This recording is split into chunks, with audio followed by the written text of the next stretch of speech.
Hello guys, good evening, welcome back to my channel Piu লাইফস্টাইলে তোমাদের অনেক অনেক স্বাগত জানিয়ে আজকে একটা মিনি ব্লগ তোমাদের সাথে শেয়ার করছি।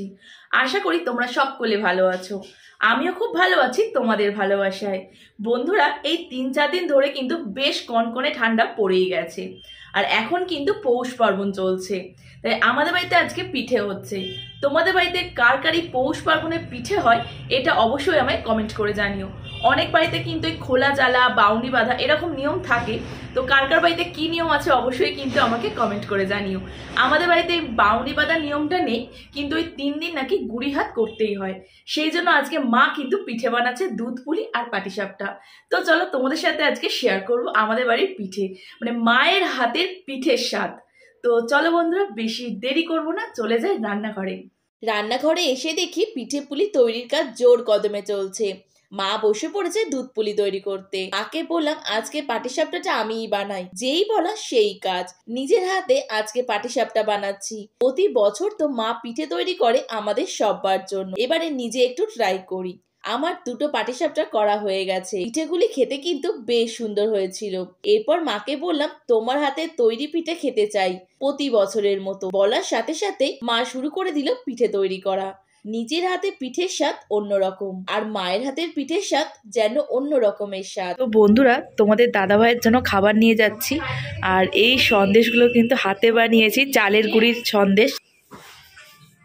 না, thank you you most welcome. শীতের মধ্যে গরম গরম পিঠে খেতে বেশ ভালোই লাগে। দেখা যাচ্ছে কি আমাকে? দাঁড়া, ওই লাইটটা জ্বেলে দিই, অন্ধকার লাগছে একটু। একদম পারফেক্ট। মা বানিয়েছে ওটা পিঠে। এটা তো আটা। হ্যাঁ, আটা আজকে কোথা থেকে আসবে? রুটি হবে নাকি আজকে?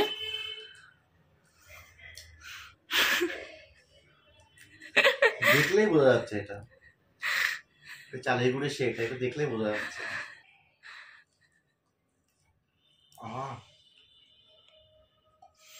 ভালো খেতে। বন্ধুরা, কালকে রাতে তোমাদের সাথে দুধ পুলিটা শেয়ার করা হয়নি, এখন সকালবেলা শেয়ার করছি।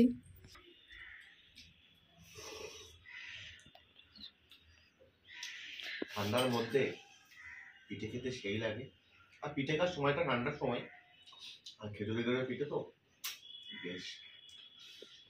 ব্রেকফাস্ট কমপ্লিট করে স্নান করে আজকে দুই বোনেতে একটু সাজুকুজু করে বেরিয়ে পড়লাম বড় বাজারে যাওয়ার উদ্দেশ্যে। বাস থেকে নেবে দেখি খিচুড়ি দিচ্ছিল, গরম গরম খিচুড়ি, তার সাথে ছিল তিলের নাড়ু। খাওয়া দাওয়া কমপ্লিট করে আমরা চলে এলাম মার্কেট। বড় বাজারে আজকে আমি ফার্স্ট টাইম এসেছি। এদিকে চলে এলাম ব্লাউজের দোকানে। এসে দেখলাম আমাদের দমদমের তুলনায় অনেকটাই কম দাম ছিল, আর প্রত্যেকটা ব্লাউজের ডিজাইন ছিল খুবই সুন্দর। এরপর আমরা চলে এলাম কসমেটিক্সের দোকান, যেটা মেয়েদের মূল আকর্ষণ, যেটা মেয়েদেরকে আকর্ষণ করে। তো আমরাও চলে এসেছি এখান থেকে কিছু জিনিস কেনাকাটি করে নেবো। আর এখানে হার কানের সেটগুলো প্রত্যেকটাই খুবই সুন্দর ছিল। এরপর ওখান থেকে কেনাকাটি কমপ্লিট করে এখন আমরা চলে এলাম সোয়েটারের দোকানে, আর দাদা এক একটা করে সোয়েটার খুলে দেখাচ্ছিল। সোয়েটারের প্রাইস গুলো ছিল খুবই কম। দিদির সাথে ফার্স্ট টাইম বড় বাজারে এসে আমার কিন্তু দারুণ অভিজ্ঞতা হলো। এরপর আমরা চলে এলাম আর একটা সোয়েটারের দোকানে। এখানে এসে দেখি দিদি ছোটদের সোয়েটার দেখছিল, আর ছোটদের সোয়েটারের কালারগুলো যেমন সুন্দর, তার কালেকশনগুলো খুবই সুন্দর, কি মিষ্টি লাগছিল। এরপর নিজের জন্য একটু কুর্তি দেখে নিচ্ছিলাম, কারণ বড় বাজারে ফার্স্ট টাইম এসেছি, একটু কেনাকাটি না করলে হয়, তো কেনাকাটি তো অবশ্যই করেছি। তো এরপর আমরা চলে এলাম হাওড়া ব্রিজের ঠিক সামনে। এখন আমরা বাড়ির উদ্দেশ্যে রওনা দিলাম। দেখো দিদি আগে আগে যাচ্ছে, আমি ছিলাম ক্যামেরার পিছনে। বাসে বসে দূর থেকে যে মূর্তিটা তোমাদের সাথে শেয়ার করছি, এটা কিসের মূর্তি বা এই মহান ব্যক্তিটা কে অবশ্যই তোমরা কমেন্ট করে জানিও। আজকে দিদির সাথে ঘুরতে গিয়ে বেশ মজা করলাম, আনন্দ করলাম।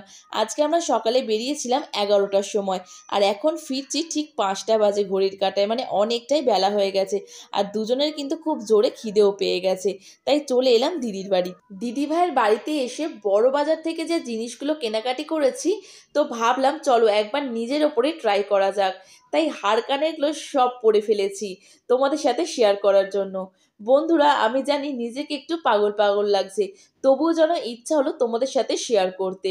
তো এরপর আমি বাড়ি চলে এসেছি। এসে নিজেকে একটু আয়নায় দেখলাম, কি মোটু মোটু লাগছিল। বন্ধুরা, তোমাদের কাছে যদি রোগা হওয়ার কোনো সাজেশন থাকে অবশ্যই আমায় কমেন্ট করে জানিও। বাড়িতে এসে দেখি পৌষ সংক্রান্তি উপলক্ষে মা বানিয়েছে তেলের পিঠে আর পাটিসাপটা।